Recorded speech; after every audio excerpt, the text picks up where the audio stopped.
Imagine the sound of 80,000 people screaming in unison, not in celebration, but in bloodthirsty ecstasy as they watch a pregnant woman being slowly devoured alive by a pack of starving hyenas, while her unborn child kicks frantically inside her womb. This isn't fiction.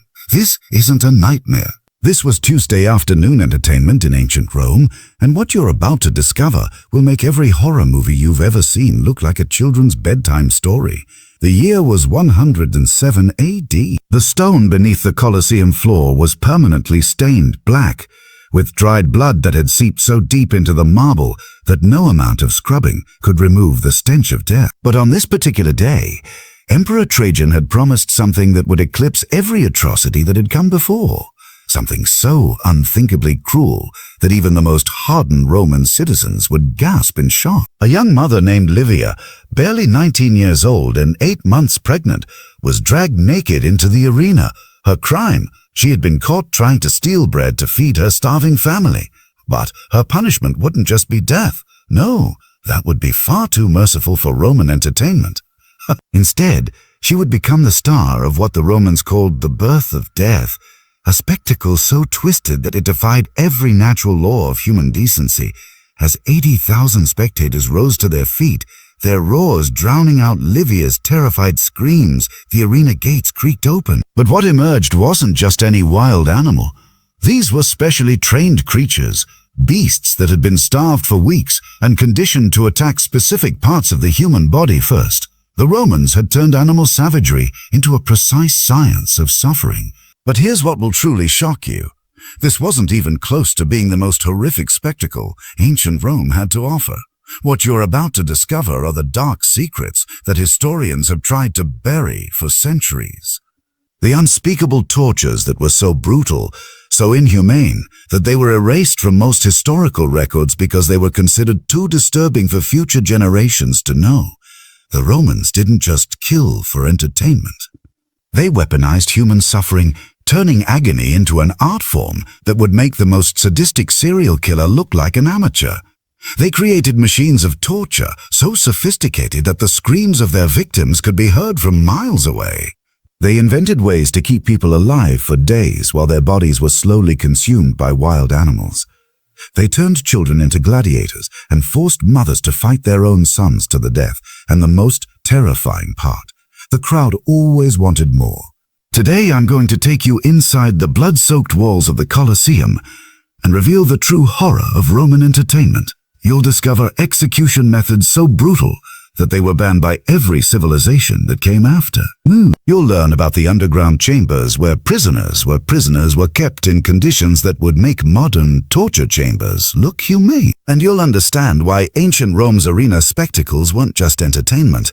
They were a systematic destruction of human dignity that reveals the darkest depths of human nature. But I must warn you, what you're about to hear will change how you view human civilization forever. These aren't just stories from the distant past. They're a mirror reflecting the capacity for evil that exists within our own society. So if you have a weak stomach, or if you believe humanity is inherently good, you might want to stop watching now. Because once you see what humans are truly capable of when given absolute power and a bloodthirsty audience, you can never unsee it. Let's begin with the most horrifying spectacle of all. One that was so brutal, it was only performed 12 times in Roman history because even the emperors feared they had gone too far. The arena floor had been flooded with 3 feet of water mixed with human blood from previous executions. Floating in this crimson lake were the dismembered body parts of yesterday's victims. Arms, legs, heads bobbing like grotesque toys in a child's bathtub.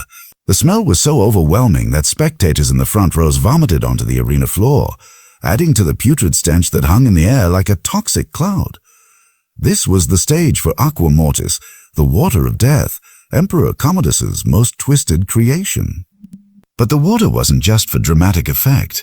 Hidden beneath the surface were chains, hooks, and razor-sharp metal fragments designed to tear flesh from bone with every movement. The condemned weren't just fighting for their lives against wild animals. They were fighting against the very environment itself, which had been weaponized to maximize their suffering. 12 prisoners, all political enemies of the emperor, were thrown into this hellish lake. But they weren't alone.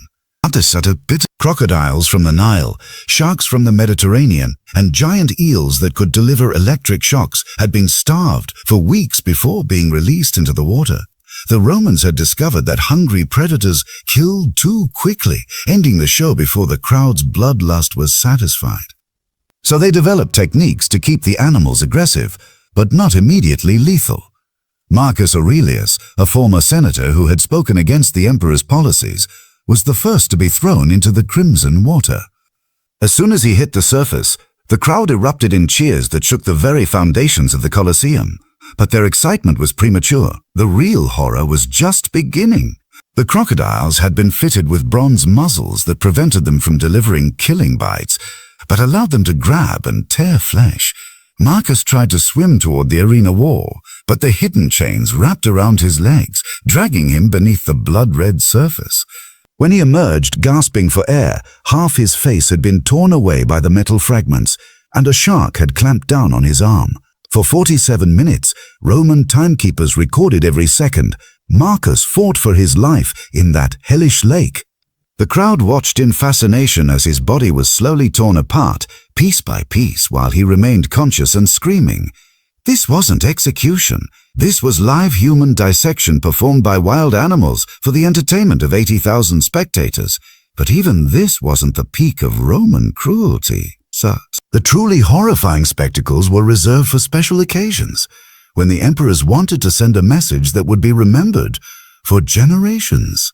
The most disturbing of all Roman arena spectacles was called the generational cleansing, an event so brutal that it was only performed 3 times in the empire's history, and each time it nearly caused riots among the spectators who demanded it be stopped. But the emperors refused. They had discovered that the ultimate form of entertainment wasn't just watching people die, it was watching the complete destruction of the human spirit. Picture this: entire families, grandparents, parents, and even infants were brought into the arena together. But they weren't killed immediately. Instead, they were forced to participate in what the Romans called the Pyramid of Suffering, a carefully orchestrated sequence of tortures designed to break every bond of human love and compassion. The family would be arranged in a pyramid formation, with the patriarch at the top and the youngest children at the bottom. Starting from the bottom, each family member would be slowly tortured to death while their relatives were forced to watch. But here's the truly diabolical part. If any family member showed emotion, cried out, or tried to help their loved ones, the torture would be intensified and prolonged. Emperor Caligula, known for his erratic behavior and extreme cruelty, introduced what he called the theater of impossible choices. Spectacles where victims were given options that seemed to offer hope, but actually led to even greater suffering. One of the most documented cases involved a group of captured Germanic warriors who had been fighting for their freedom. Caligula offered them a deal. They could fight each other to the death, and the last survivor would be granted freedom and safe passage back to their homeland. The warriors, desperate for any chance at liberty, agreed to the terms, but Caligula had rigged the contest in the most psychologically devastating way possible. Unknown to the warriors, their families, wives, children, elderly parents had been captured and were being held in cages suspended above the arena floor. The surviving warriors gradually realized the truth. Every death brought their own families closer to a horrific fate. The last warrior standing would indeed survive, but he would be forced to watch as his wife and children, along with the families of all his fallen comrades, were dropped into the snake pit as the price of his freedom. Marcus Flavius, the final survivor, had killed 6 of his closest friends and battle companions to earn his freedom. As he stood victorious in the blood-soaked arena, Caligula revealed the true nature of the bargain. Marcus could walk free, but first, he had to watch as his pregnant wife and 2 young sons were slowly lowered into a pit containing dozens of cobras and vipers. The crowd watched in fascination as Marcus faced the ultimate test of human endurance. Would he maintain his sanity as he watched his family die, or would the psychological torture break his mind completely? The Romans had turned human psychology into entertainment, using emotional bonds as weapons more effective than any sword or spear. What happened to Marcus in those final moments encapsulates the true horror of Roman spectacle. As his family disappeared into the writhing mass of serpents below, something inside him snapped. He didn't scream. He didn't cry. He didn't rage against his captors. Instead, he began to laugh, a hollow, broken sound that echoed through the Colosseum like the voice of madness itself. The Romans had achieved their ultimate goal. They had broken not just a man's body, but his very soul. They had turned a proud warrior into a hollow shell, a living demonstration of their absolute power over human existence. But even this level of cruelty wasn't enough to satisfy the Roman appetite for suffering. As the empire grew more powerful and decadent, the arena spectacles evolved into something that transcended mere execution and entered the realm of systematic human experimentation. The most horrifying development came during the reign of Emperor Nero, who was fascinated by the limits of human endurance. He established what he called the Laboratory of Living Death, a section of the Colosseum's underground chambers where prisoners were subjected to scientific torture designed to test the boundaries of human survival. Nero's physicians had discovered that the human body could endure far more trauma than previously believed, provided the victim received just enough medical attention to remain conscious and aware. They developed techniques for keeping people alive while systematically removing their organs, limbs, and even portions of their brain. One of the most documented cases involved a Christian priest named Father Antonius, who had been caught performing illegal religious ceremonies. Nero decided to use him as a test subject for what he called the gradual revelation, a process where the victim's body would be slowly dissected while they remained fully conscious and aware. The procedure began with the removal of Antonius's fingers, one joint at a time, with the wounds immediately cauterized to prevent death from blood loss. Roman physicians had perfected the art of controlled amputation, ensuring maximum pain while maintaining life. Between each amputation, Antonius was given stimulants to keep him alert and aware of what was happening to his body. Over the course of 17 days, the Romans systematically dismantled Father Antonius piece by piece. His toes, his hands, his feet, portions of his arms and legs, all removed with surgical precision while he remained conscious. The crowd was invited to watch this medical demonstration as entertainment, with Nero providing commentary on the priest's reactions and the efficiency of Roman surgical techniques. But the true horror lay in the psychological dimension of this torture. As each piece of his body was removed, Antonius was forced to watch as it was fed to wild animals in front of him. The Romans had discovered that the psychological trauma of watching your own flesh being consumed was often more devastating than the physical pain of amputation. On the 17th day, when Antonius was little more than a torso with a head, Nero revealed the final stage of the experiment. The priest's organs would be removed one by one, starting with those that weren't immediately necessary for life. His liver, his kidneys, portions of his intestines, all harvested while he watched, his body kept alive through a combination of drugs and surgical intervention that represented the pinnacle of Roman medical knowledge applied to the science of suffering. The crowd watched in horrified fascination as a human being was systematically reduced to nothing more than a beating heart and functioning brain kept alive through sheer medical ingenuity for the purpose of entertainment. This wasn't just execution. This was the complete commodification of human existence, reducing people to nothing more than objects for experimentation and amusement. Father Antonius survived for 6 hours as a conscious torso before his body finally succumbed. In those final hours, witnesses reported that he continued to pray, his voice growing weaker but never stopping, even as his organs were harvested and his life force slowly ebbed away. The Romans had achieved something that no civilization before or since has accomplished.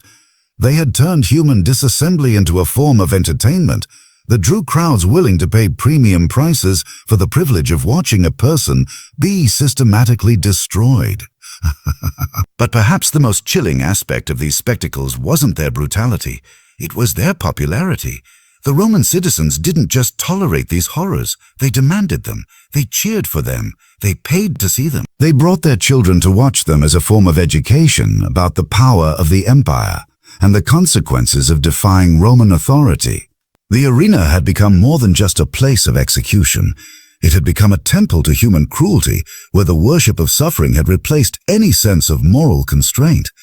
The Romans had created a society where compassion was seen as weakness and brutality was celebrated as strength. As the empire reached its peak, so too did the sophistication of its torture techniques. The emperors employed teams of engineers, physicians, and animal trainers whose sole purpose was to devise new and increasingly elaborate methods of causing suffering.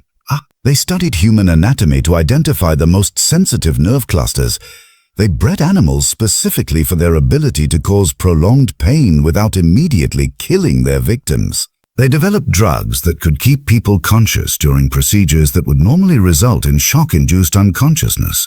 The Romans had industrialized human suffering, turning it into a science with its own research departments, experimental protocols, and quality control measures. They kept detailed records of their victims' reactions, noting which techniques produced the most satisfying screams and which methods kept the audience most engaged. This systematic approach to cruelty reveals something deeply disturbing about human nature. Not just the capacity for individual evil, but the ability of entire societies to normalize and celebrate the most extreme forms of violence when it serves their political and entertainment needs. The legacy of Roman arena spectacles extends far beyond ancient history. They represent a cautionary tale about what happens when a civilization loses its moral compass and allows entertainment to eclipse human dignity. They show us how quickly a society can slide from celebrating strength and skill to worshipping pure sadism.